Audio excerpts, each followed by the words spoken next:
Hey kiddos, are you ready to do your chores? Chores? How about you? Are you ready to do chores? Yeah. Oh, hey guys. I'm not so much trying to figure out what to do down here. I'm just trying to muster the motivation to actually get it done. If you'll remember the other day we were down here, we were trying to sort out and organize all of our onions, you know, pick through the ones that were bad, get some of them cleaned up and just, you know, separated from all the chaff, I guess, all the stuff that's sort of just dried out and that we don't eat. Got it separated. So we finally got all the onions cleaned up, got them nicely boxed, but now all of the mess is still here. So one of my big tasks for today is to get all this stuff cleaned up and get to the place where we can see our floor again.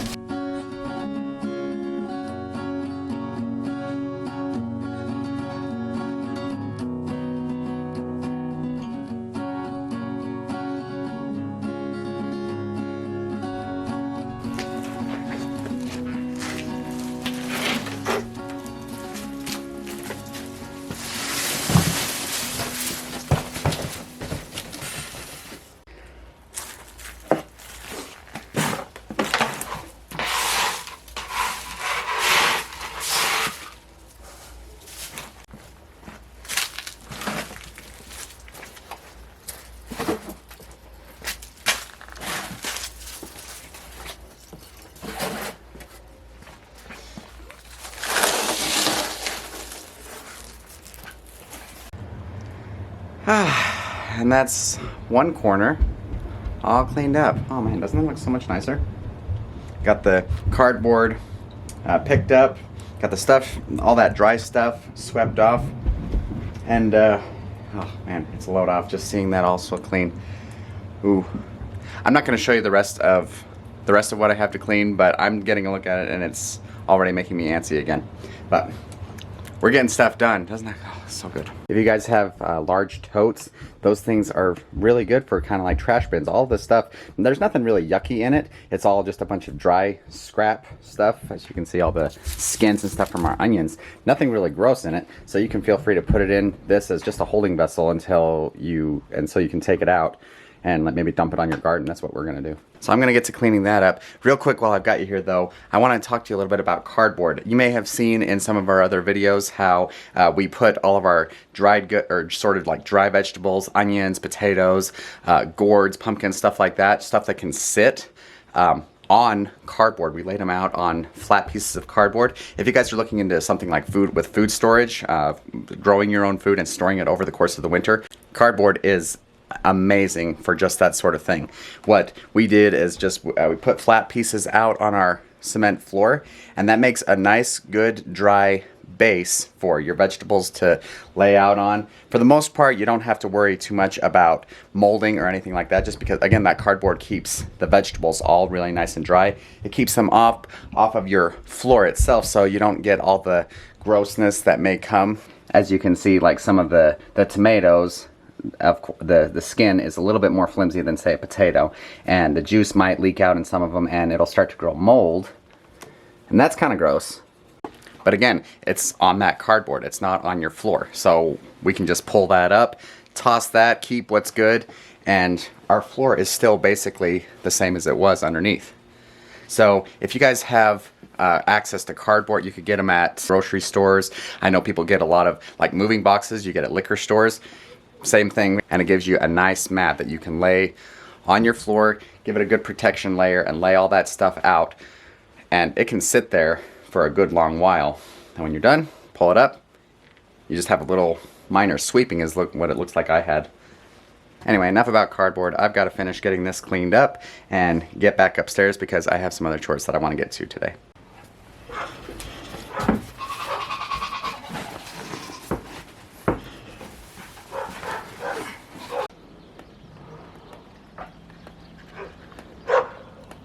I think these guys are mad at me because they don't have water yet.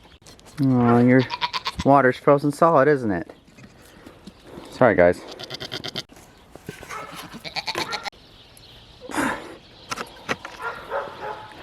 There you go. Did the same thing for these guys. Got them some water that wasn't frozen. Now I think they're just waiting for their feed. Winter times are definitely a little bit more of a challenge. They are doable though. I mean, quite honestly, once we've gotten into a routine of like what we need to do for these animals to keep them taken care of during the day, it really wasn't too bad. I do need to throw these guys, the goats, some hay though. It looks like they're still maying at me for something, even though they got water.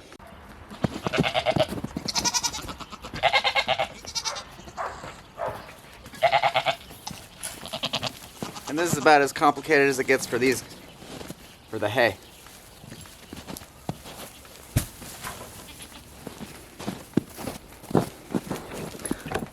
No real ceremony to it, just sometimes we'll throw in a flake of hay underneath that canopy that they're under, just to make sure if we think there might be bad weather, or if there's snow on the ground or in their hay feeder. That way, I mean, they can eat on that. They don't mind it too much, and it keeps the snow off of it, keeps it good and dry so that they can eat on it. Now you guys are taken care of. I'll get you your grain later. Now all we do with these frozen buckets, these ones that are frozen solid, we'll just take them inside and they can be thawing out overnight. By tomorrow, they should be good to go again. It's nothing super fancy. We've seen like those troughs that you can plug in. I think our neighbors have some. They feed their cattle or their sheep with these troughs that are actually heated to keep them from freezing in the winter. We never saw any real need to get that sophisticated with it. You know, no need to invest that money, at least not yet. We found that if we keep buckets, I've got access to buckets if we need them. We just keep them on rotation so that one can be thawing out while they drink on another one. So that's been working for us. Same goes for any of you. If you're in a place where you don't have necessarily all the resources in the world or whatever to spend on that kind of fancier homesteading stuff just right away, you don't have to be complicated or spend a lot of money about it. Just if you got some buckets, they'll be just fine if you rotate your buckets through to allow water to thaw out. And surprisingly, I'm actually amazed that it took us as long as it did for us to figure that part out. What we used to do was take those buckets, we would leave them out overnight, and they would get frozen solid. And in the morning, I would come out and grab the water buckets out of the area. We just had chickens at the time. And I would get their frozen water block, their ice block, and dump it out on one of our fruit trees. Which that works too, but it also, you know, you can go through quite a bit of water that way. It could run up your water bill just a little bit. So it's good for the trees, but I figure they've got all this nice snow, and this saves on our water bill as well. Feeding the chickens? Yeah.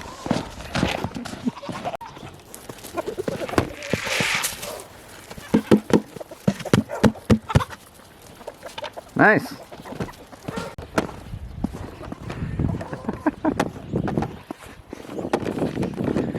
So full of energy. Had to almost run to keep caught up with him to go check for eggs. None? Not today, nope. Oh. Maybe they just needed a day off. They have been giving us a good deal of eggs the last couple days. That's what he reminded me of. It does look like they could use a replacing or a refreshing of their bedding a little bit, but that can be for another day perhaps.